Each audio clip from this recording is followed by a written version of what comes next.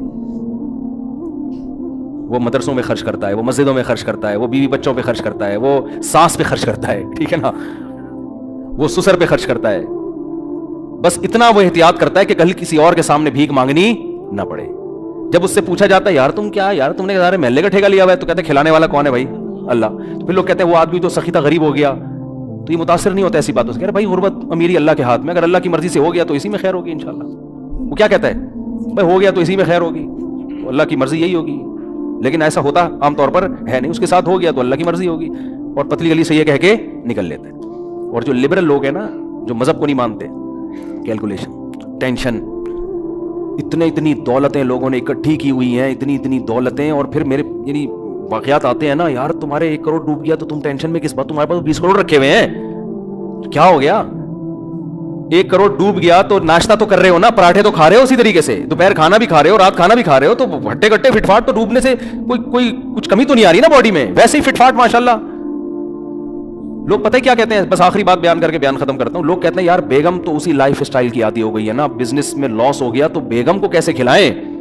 یہ بہت بڑا مسئلہ ہے میرڈ آدمی کے لیے, کہ کاروبار میں لاس ہو گیا ہے, ہمارا اب لائف اسٹائل کو اب تھوڑا سا نیچے آ گیا, بچے اسی کے عادی ہو چکے ہیں, اب میں ویسا کھلا نہیں سکتا, اب ٹینشن ہو رہی ہے. کوئی ٹینشن لینے کی ضرورت نہیں, بیگم صاحب کو بتا دیں بیگم صاحب اب میں یہ کھلا سکتا ہوں, آپ نے رہنا ہے رہیں, نہیں تو پتلی گلی سے.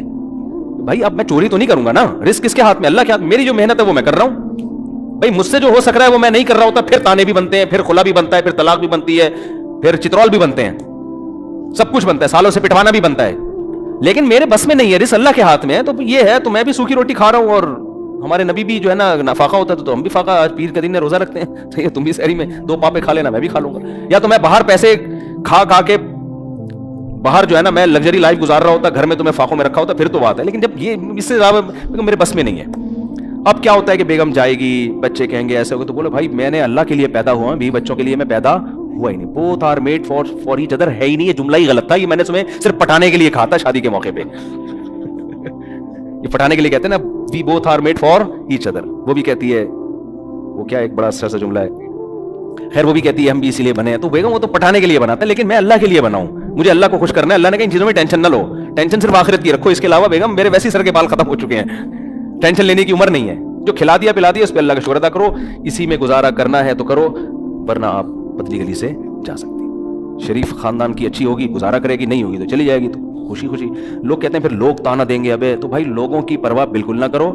100 سال پہلے بہت سے لوگ ایسے تھے جن کو بڑی گندی گندی گالیاں پڑا کرتی تھی, گالیاں دینے والے بھی قبروں میں, اور جن کو دی جا رہی تھی وہ بھی کہاں. نہ عزت کرنے والا رہے گا, نہ جس کی عزت کی جا رہی ہے وہ رہے گا, نہ ذلیل کرنے والا رہے گا, نہ جس کو ذلیل کیا جا رہا ہے وہ رہے گا. سب تھوڑے دنوں کی کہانی, ختم, فنش. نئی نسل آئے گی, اللہ کہے گا اس کے عمل کو اللہ دیکھے گا, اور فرشتے فائلیں لپیٹ کے چلے جائیں گے. آخرت میں پتہ چلے گا کون عزت دار تھا اور کون ناکام تھا, یہ آخرت میں پتہ چلے گا. تو فیملی میٹر میں بھی نا وہ دیکھا کرو کہ میرے بس میں کیا ہے. جو چیز بس میں نہیں ہے اس کی کبھی ٹینشن نہیں لینی ہے. یہ آپ کے بس میں نہیں ہے رزق بڑھانا بھائی, یہ اللہ کے ہاتھ میں ہے. جو آپ کے بس میں اس میں سستی نہ کرو. آپ بڑھ جائے ٹھیک ہے, نہیں بڑھے بھائی اسی پہ ہم خوش ہیں یار, اللہ اسی پہ راضی ہے بس, ٹھیک, کوئی بات نہیں. گولے گنڈے بیچیں گے ہم تھوڑے دنوں میں, کوئی مسئلہ نہیں. دمبوں کا کاروبار کریں گے. تو بیگم کو بھی بتانا, میرڈ آدمی کے لیے نہیں بڑا مسئلہ ہوتا ہے. باپ سے تانے مل رہے ہیں, کماتا کیوں نہیں ہے, ماں سے تانے مل, اماں کو بتا دو اماں میرے بس میں یہی ہے, میں اس سے زیادہ نہیں کما سکتا, ایکچولی میں نہیں کما سکتا اس سے زیادہ, تو آپ مجھے رکھنا ہے رکھیں, نہیں تو آپ مجھے گھر سے نکال دیں. گھر سے نکل کے جائے گا کہاں, فٹ پاتھ پہ سو جائے جا کے,